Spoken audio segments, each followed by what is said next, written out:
क्या बात है। बहस तो बहुत होती है, लेकिन देश को जवाब दो। नीम के तले रेड कारपेट, बाजी यही है। बस समझ लीजिए उत्तर प्रदेश का कॉम्बिनेशन भी यही है।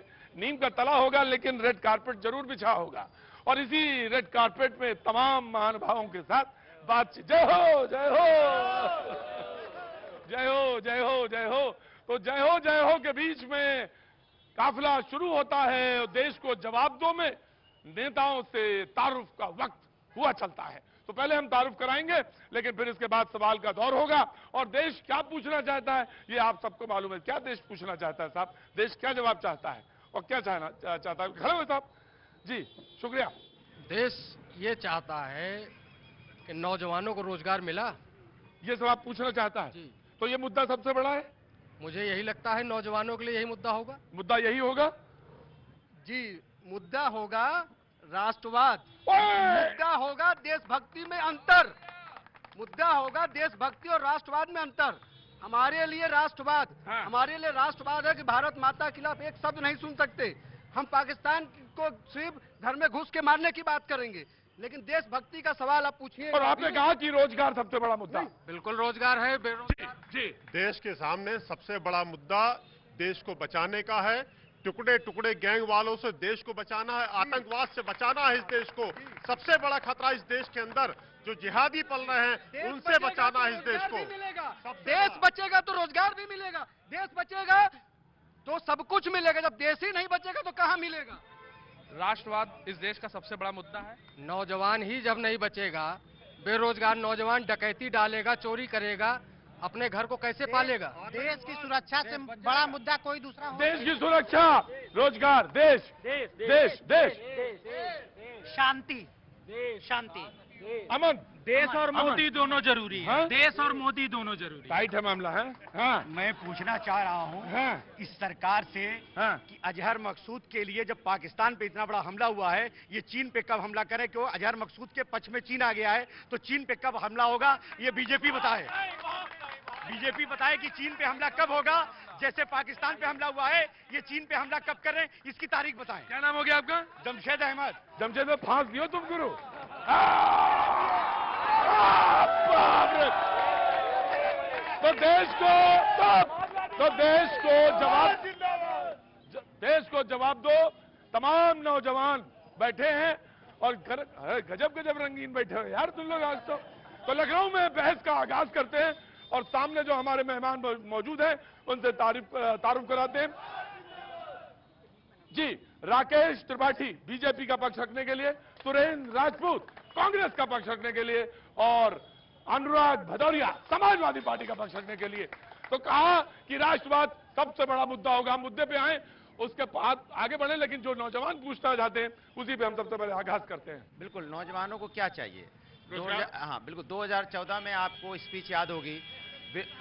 जो नौजवान है बेरोजगारी से परेशान है, गरीब है क्योंकि बेरोजगार है, गरीब है क्योंकि गरीबी से लड़ रहा है। आप सोचो, किसान गरीब है क्योंकि किसान आत्महत्या कर रहा है, वो भी गरीबी से लड़ रहा है। तो हर व्यक्ति जब गरीबी से लड़ रहा है, महंगाई से लड़ रहा है, युवा महंगाई से लड़ रहा है, तो जिम्मेदारी सरकार की थी। जब सरकार आई थी तो सरकार को कहना चाहिए था कि हमने सब कम कर दिया। लेकिन सरकार अब क्या कहती है? मोदी जी का भाषण आपने सुना सुबह से टीवी ऑन के, भाइयों बहनों मैं गरीबों से पूछने आया हूं, उनकी राय लेने आया हूं, युवकों से राय लेने आया हूं, गांव वालों से राय लेने आया हूं। अब बताइए, महिलाओं से राय लेने आया हूं। अब तब राय लेनी थी तब तो आए नहीं 5 साल तक, अब तो इलेक्शन का वक्त है। अरे रुको यार, जिंदाबाद, रुको यार। मैं सुरेंद्र राजपूत जी से तो एक ही सवाल है मेरा। उत्तर प्रदेश में मैं आया हूं, घूम रहा हूं, बस एक ही सवाल है कि गठबंधन में, महागठबंधन में आप कहां स्टैंड करते हो? आप बनाना चाहते हो या तोड़ कहीं न कहीं हल्का कुछ करना चाहते हो? मैं आपसे यही सवाल पूछूंगा, लेकिन now you reply about the राष्ट्रवाद। देखिए, एक बात बिल्कुल सही है, स्पष्ट है। भारत जो बात जनता की तरफ से कही गई कि भारत रहेगा, भारत सशक्त रहेगा, मजबूत रहेगा, तो हम अपनी समस्याओं से क्योंकि ये आपके लिए कंफर्टेबल बैठता है। बिल्कुल, मैं एक बात स्पष्ट नहीं, ये आपके लिए कंफर्टेबल बैठता है। मैं मानता हूं कि भारत के मसले पर किसी भी राजनीतिक दल की जुदा जुदा राय होनी ही नहीं चाहिए, सबकी एक राय होनी चाहिए। ये दुर्भाग्य है कि आज पाकिस्तान को कंफर्टेबल जोन में रखने के लिए कांग्रेस की तरफ से बयान जाते हैं। कांग्रेस के बयानों से पाकिस्तान के नेता लोग ये कहते हैं, लोग ये कहते हैं कि 5 साल में जो रोजगार का मुद्दा था, जो किसानों का मुद्दा था, जो युवाओं का था, महिला सुरक्षा का था, उस पर आप कंफर्टेबल नहीं थे 5 साल में, इसलिए आपने इधर मामला मोड़ दिया। तय करिए, एक एक विषय पर तय करिए, मैं एक एक विषय पर जवाब देने के लिए तैयार हूं। हमने आज इतने रोजगार सृजन करने का काम किया है, अब तक की सरकारों ने जॉब सीकर बना रखा था, हमने जॉब क्रिएटर बनाया है। आज हमने इस देश में कौशल विकास किया है, आज स्वावलंबन के लिए हमने लोगों को आगे बढ़ाया है। और अगर भारत में रोजगार नहीं बढ़े होते, तो आज 11वें नंबर पर था भारत की इकोनॉमी, वो आज 6ठे नंबर तक कैसे आई होती? दिया तो है, देश के अंदर पढ़े लिखे लोगों को 15 लाख में ये लोग नौकरी बेचते हैं और ये लोग पकौड़ा तलने के लायक भी नहीं है। पकौड़ा रोजगार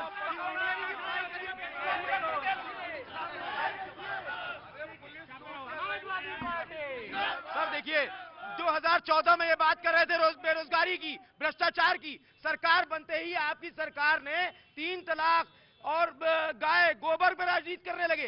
कहाँ है रोजगार? इसका जवाब तो मोदी को देना पड़ेगा। कहाँ रोजगार है? और सर महंगाई बढ़ती हुई महंगाई, रसोई गैस की कीमतें 380 रुपए से 800 रुपए हो गई। अरे कहाँ है भाई साहब आपका रोजगार? आपकी महंगाई, कितनी महंगाई बढ़ चुकी? नरेंद्र मोदी इसका जवाब 19 में देना पड़ेगा। Now you have to answer. जी देखिए, एक जिस दुकान पर आप बार बार ये अपना शो करते हैं, ये शर्मा टी स्टॉल, बहुत अच्छी जगह है। आज इसी शर्मा टी स्टॉल की प्रतिदिन की कमाई बहुत अच्छे मल्टीनेशनल में नौकरी करने वालों से अच्छी है। मैं इसलिए कह रहा हूँ, जो लोग कह रहे हैं कि पकौड़ा बेचना, जो लोग कह रहे हैं पकौड़ा बेचना रोजगार नहीं है, जो लोग कह रहे हैं चाय बेचना रोजगार नहीं है, ये उन चाय बेचने वाले, पकौड़ा बेचने वालों का अपमान करने का काम कर रहे हैं। और इस देश का जो छोटा रोजगार करके स्वावलंबन से, स्वाभिमान से जीने वाला नौजवान है, उसका अपमान बर्दाश्त नहीं होगा। अब आप देख,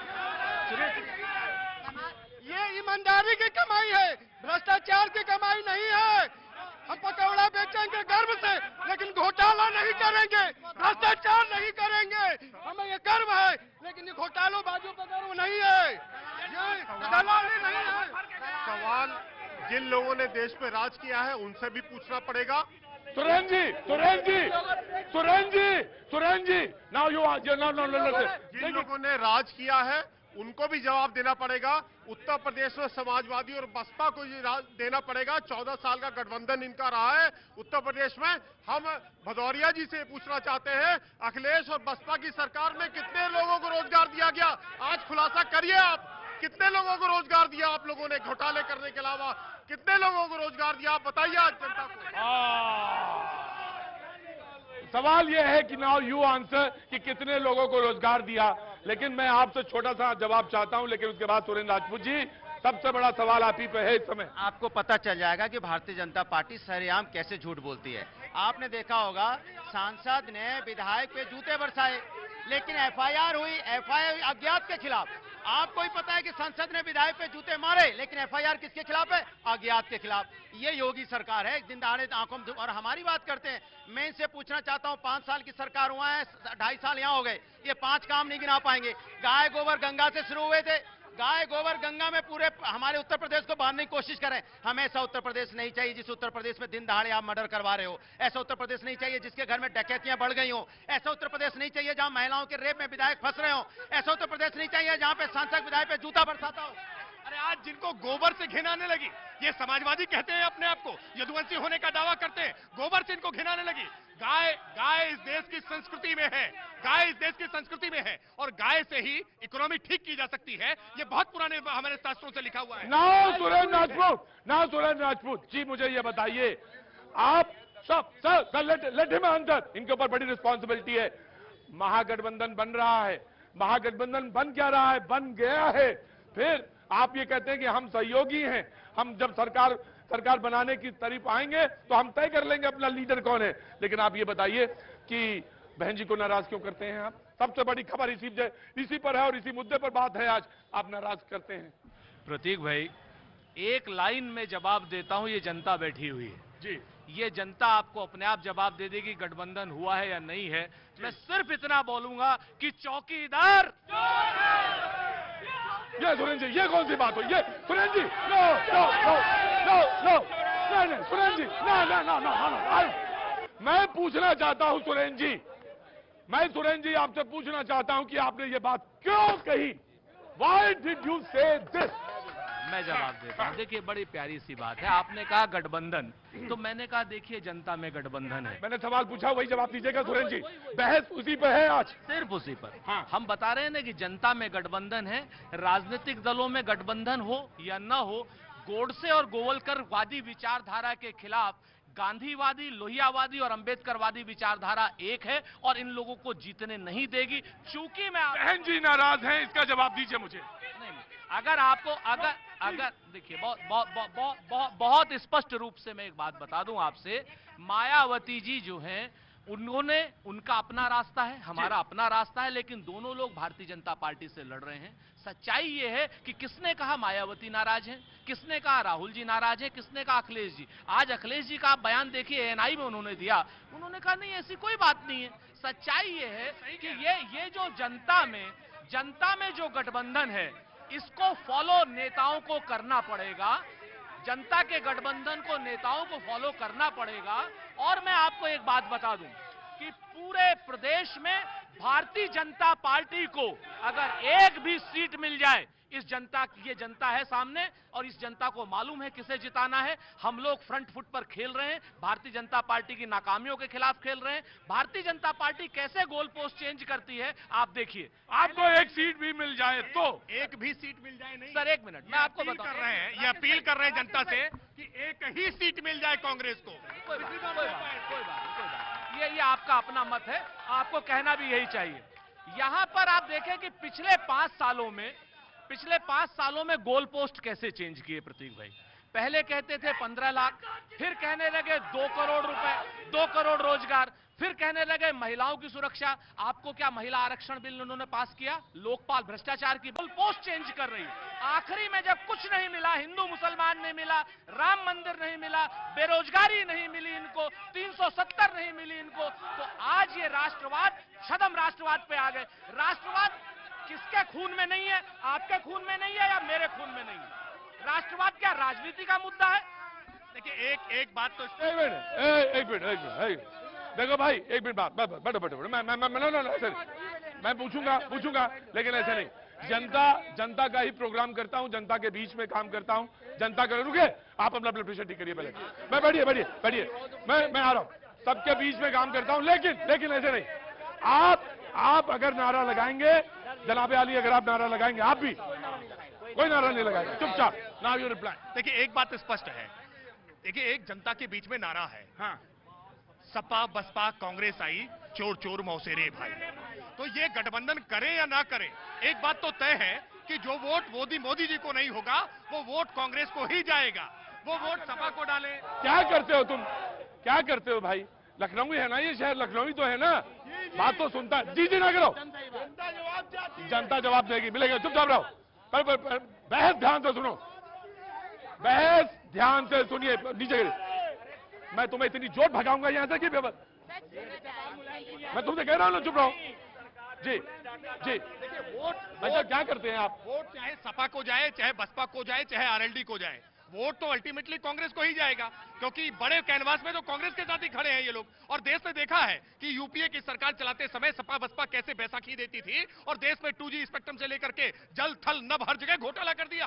तो उस घोटाले के दोषी केवल अकेले कांग्रेस ही नहीं है, उसमें सपाई और बसपाई भी साथ शामिल है। इसलिए ये चाहे जितना कहें कि हम अलग अलग लड़ रहे हैं, रणनीति से लड़ रहे हैं, योजना से लड़ रहे हैं, ये सब एक है, एकजुट है। और इसीलिए हमने हर बूथ पर 50% वोट पाने के लिए रणनीति बनाई है और नारा दिया है कि राष्ट्रवाद के लिए नरेंद्र मोदी जी के साथ जनता देश की खड़ी है। हर जितने भी आज देश के देशभक्त नागरिक हैं, वो नरेंद्र मोदी जी के साथ खड़े हैं, क्योंकि पाकिस्तान से मुकाबला करना है, चाइना से मुकाबला करना है, तो मोदी जी के साथ रहना होगा। प्रतीक भाई देखिए, जब आदमी चारों तरफ से फेल हो जाता है, बेरोजगारी में, भय में, भूख में, भ्रष्टाचार में, किसी भी चीज में जब फेल हो जाता है, तो आखिरी बात उसको क्या आती है?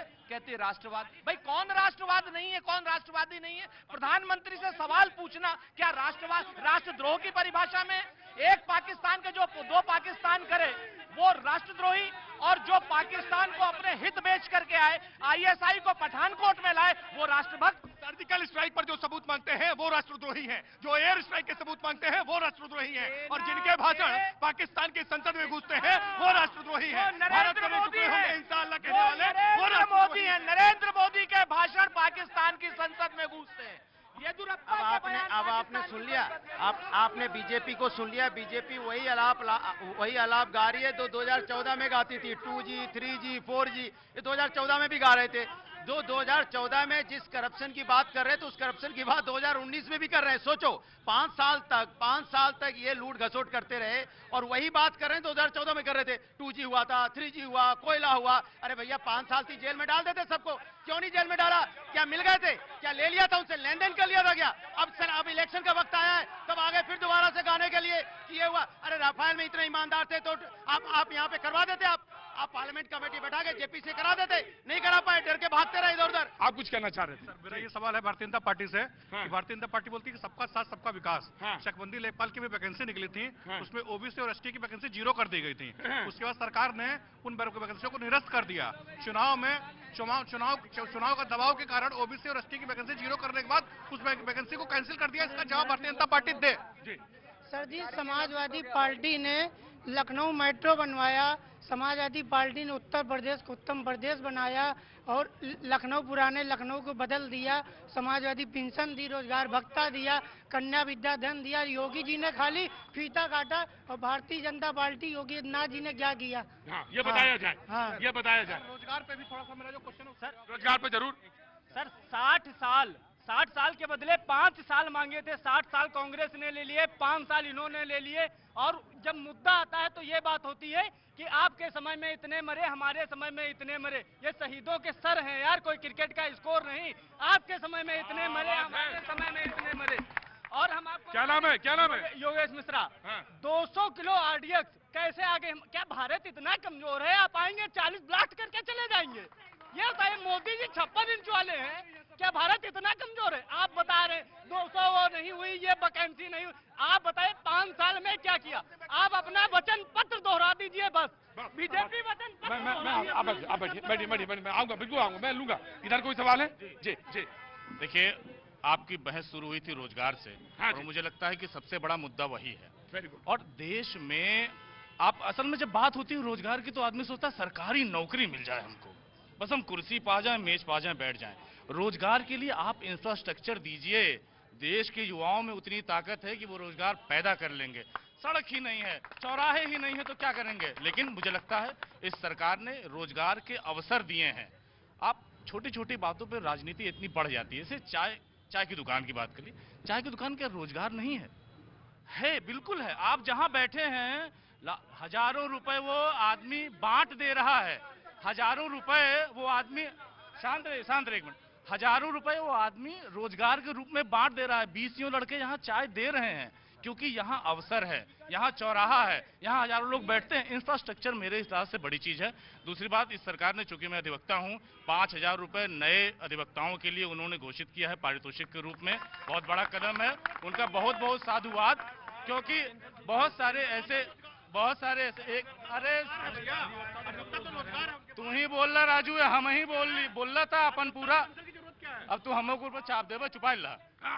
सुनिए, बात यह है कि कुछ ऐसी चीजें हैं, मैं चूंकि अधिवक्ता हूं, और बहुत सारी चीजें ऐसी होती जो स्टार्टअप मांगती हैं। जैसे प्रधानमंत्री ने स्टार्टअप योजना के तहत कुछ शुरुआत में रुपया दिया।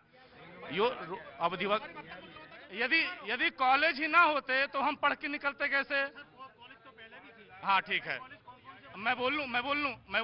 बहुत धन्यवाद। सवाल पूछना है भारतीय जनता पार्टी से, ये देश में अमन कब लाएंगे? क्या बात है? ये सब मंदिर ले आए, पाकिस्तान नस्तो नाबूद कर दे। सिर्फ एक जवाब दे, देश में अमन कब लाएंगे? ये लड़ाना छोड़ दे, हम सब इनके साथ हैं, क्योंकि हम सब भारतीय, we are the Indians, we are the people. हमारा संविधान कहता है कि भारत हम सब से मिला है, ना कि किसी एक से बना है। अमन तब आ जाएगा जब सारे मुसलमान एक साथ भारत माता की जय बोलेंगे, तभी हम बनाएगा। हम सारे मुसलमान बोल रहे हैं भारत माता की जय। और आज नहीं, हम मुसलमान जो हिंदुस्तान के अंदर है, भारत माता की जय बोलने के लिए हमारे पुरखे जब वहां चले गए, हम यहाँ पे रह गए इसलिए क्योंकि हमने भारत माता की जय बोला और भारत माता की जय बोल रहा हूं। मगर ये लोग भी तो बोले जो इनकी बात जो खुल के कि मगर अभी जो पाकिस्तान में इन्होंने बमबारी किया है, अभी अजहर मकसूद के सपोर्ट में चीन आ गया, ये चीन पे कब बमबारी करेंगे, इसका सवाल हमें जवाब दें। भैया मैं एक चीज कहना चाहता हूँ, ये लोग तभी से अपनी भाषाई मर्यादा गिरा रहे हैं, ये लोग चौकीदार को चोर बोल रहे हैं। खैर उससे मुझे कोई तकलीफ नहीं है। हम लोग पप्पू राहुल गांधी को पप्पू और अखिलेश यादव को टोटी चोर बोल करके अपनी भाषाई मर्यादा नहीं गिराएंगे।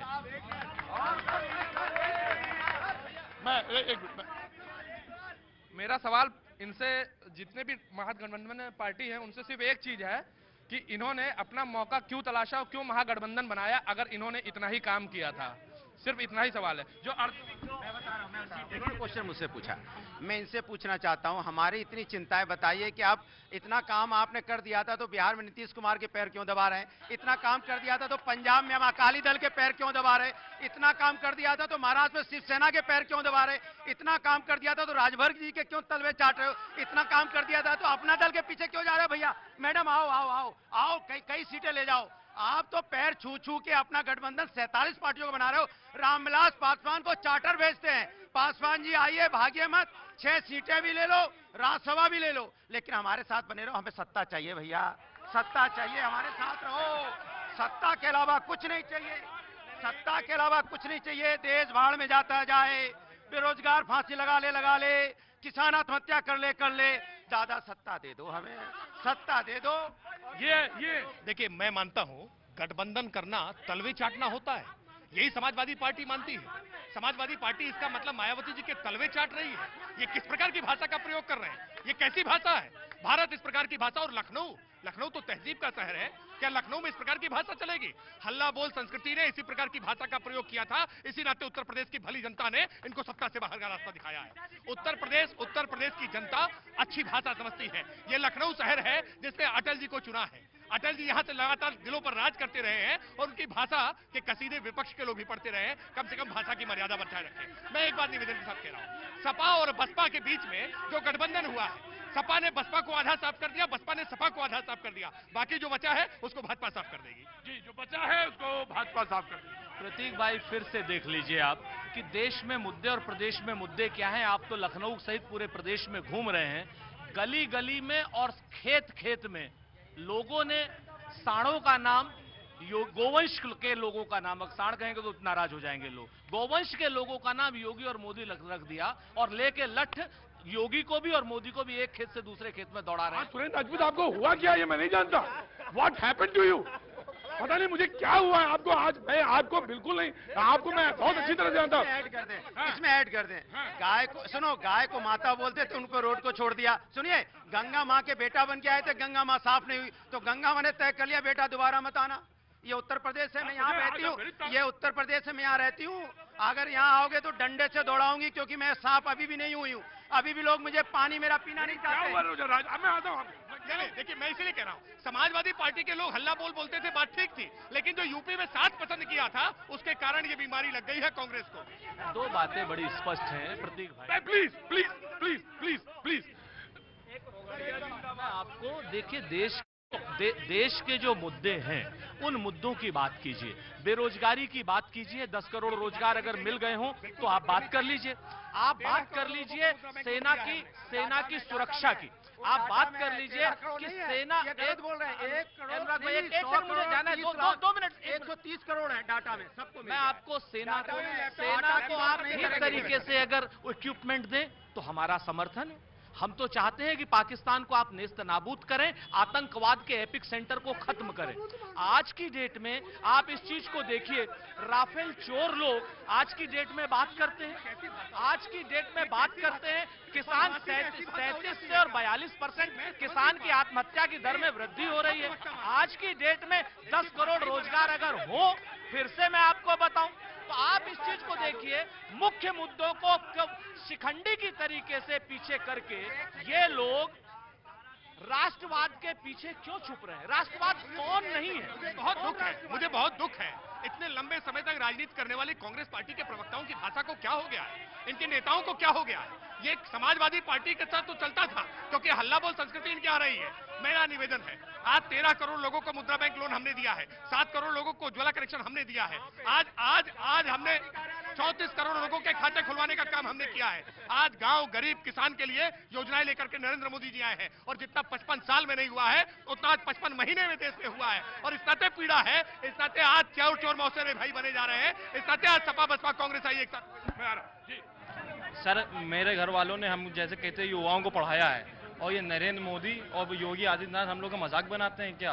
कहते हैं नौकरियां तो बहुत हैं लेकिन योग्य लोग नहीं है। हम लोग क्या पढ़े लिखे हैं? योग्य लोग नहीं है। और वो कहते हैं पकौड़े बेच के रोजगार चलाओ। और हमारे भाई ने एक सवाल पूछा था कि सारे समाज के, मुस्लिम समाज के लोग ये कहेंगे भारत माता की जय। मैं मुस्लिम कह रहा हूँ भारत माता की जय, क्या वो बोलेंगे गोडसे मुर्दाबाद? बोल के दिखाएंगे?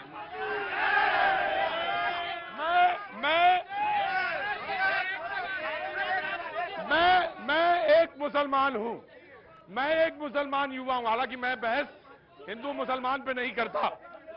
प्लीज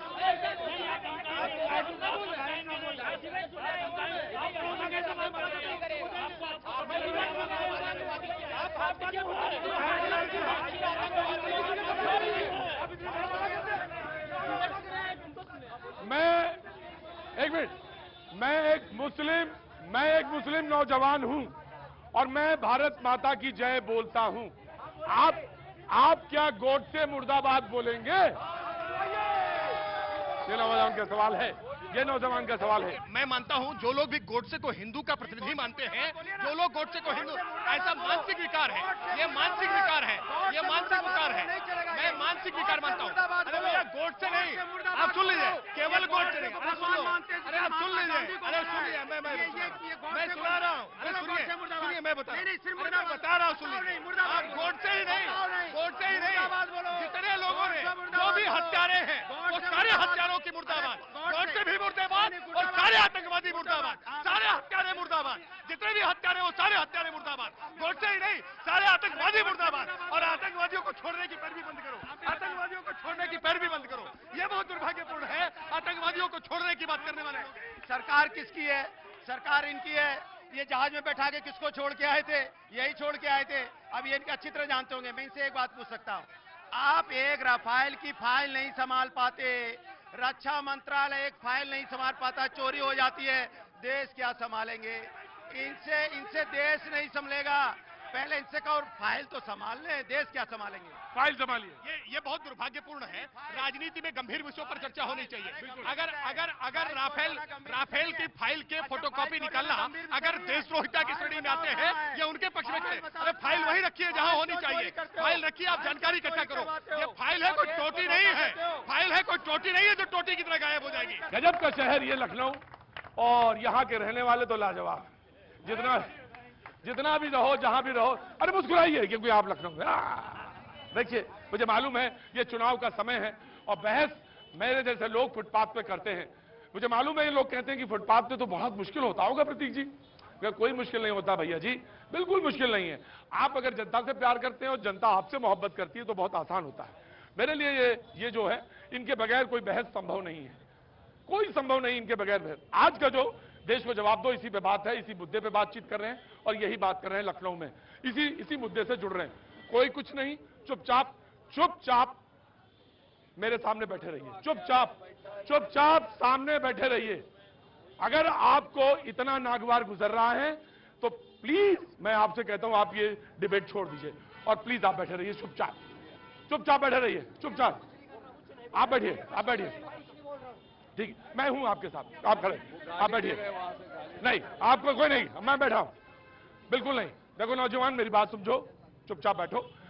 ये जितना मुल्क तुम्हारा है उतना मेरा है। नहीं, बैठो, आप बैठो, मैं नहीं सुनूंगा आपका। अभी इस मुल्क के न्यायाधीश नहीं है, आप तय नहीं करेंगे क्या होना चाहिए क्या नहीं होना चाहिए। जी नहीं लूंगा बाइट किसी की, बैठो चुपचाप। बातचीत, हाँ नहीं, आप चुपचाप रहिए। बातचीत की बहस को शुरू करता हूं, फिर से देश को जवाब दो। मैं बातचीत यहां से फिर से शुरू करता हूं। राकेश जी ना जी।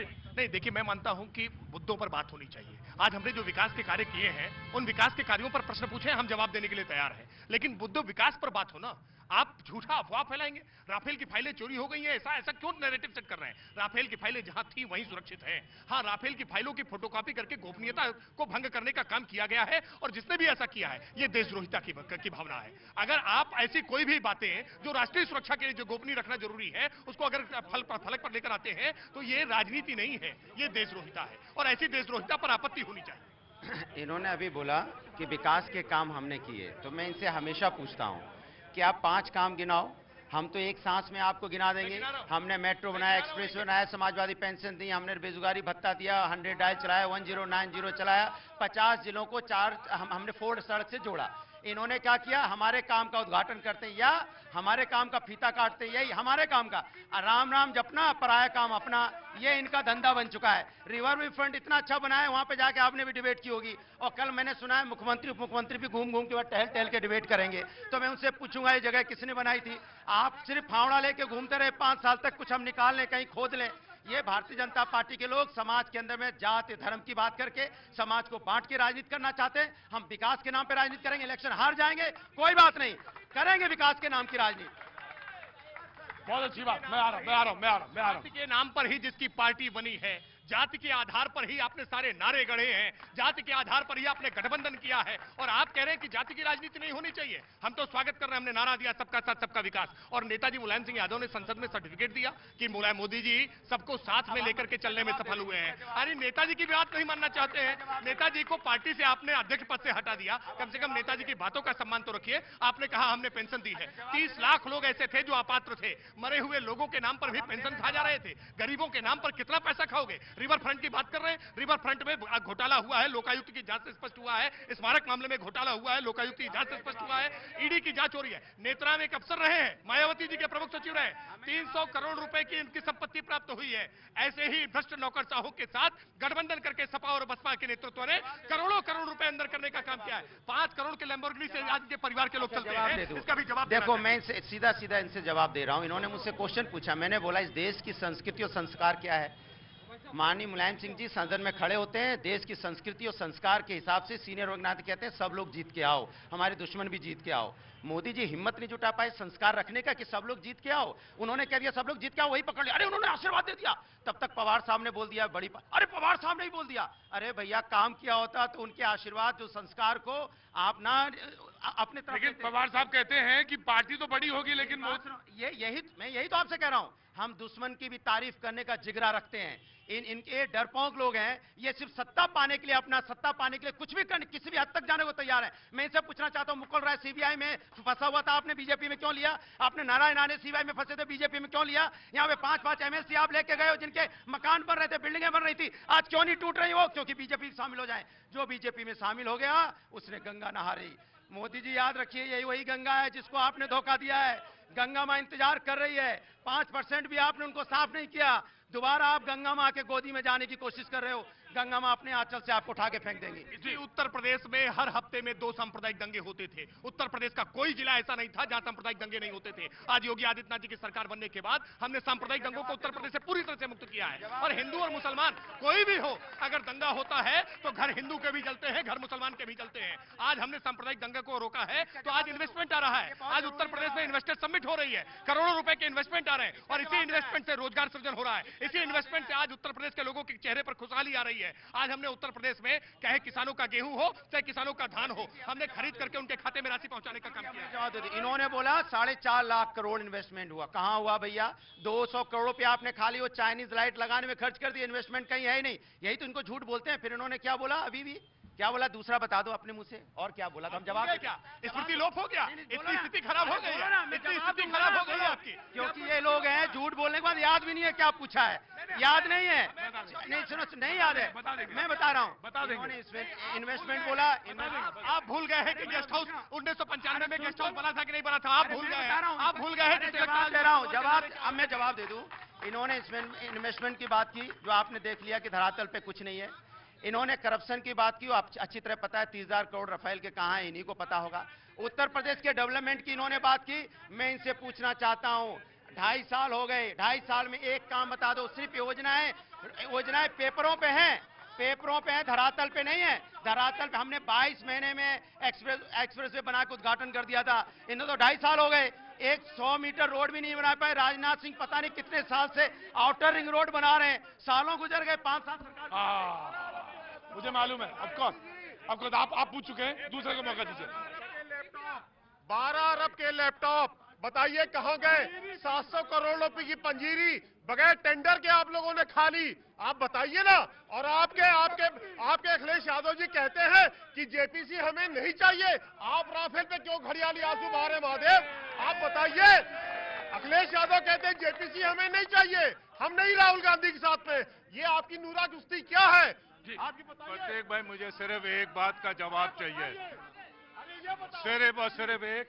इस मुसलमान भाई ने क्या पूछा था, उसका जवाब आपने अभी तक नहीं दिया। आप लीजिए। मैं जिसने पूछा था कि मैं तो भारत माता की मैं मुसलमान हूं, मैं भारत माता की जय बोलता हूं, वो लोग गोडसे की मुर्दाबाद बोलेंगे या नहीं? राकेश त्रिपाठी जी ने कहा, नहीं, आप असली नकली का फैसला, एक मिनट। आपने कहा कि मैं भारत माता की जय बोलता हूं, मैं मुसलमान हूं, क्या वो गोडसे मुर्दाबाद बोलेंगे? राकेश त्रिपाठी जी ने स्पष्ट उत्तर दिया। मैंने सुना। बहस मत करिए, खाम वाली बहस मत करिए। इस देश में, इस मुल्क में सर्टिफिकेट मत बांटिए कि कौन हिंदू है, कौन मुसलमान है, कौन भारतीय है, कौन नहीं है। तुम मुसलमान हो, लेकिन उससे पहले भारतीय हो, खत्म हो गई बात। आज देश को जवाब दो में बस सिर्फ इतना, लेकिन फिर मुलाकात होगी अगले हफ्ते, आज लखनऊ से, इस नीम के तले रेड कारपेट पे, सिर्फ इतना।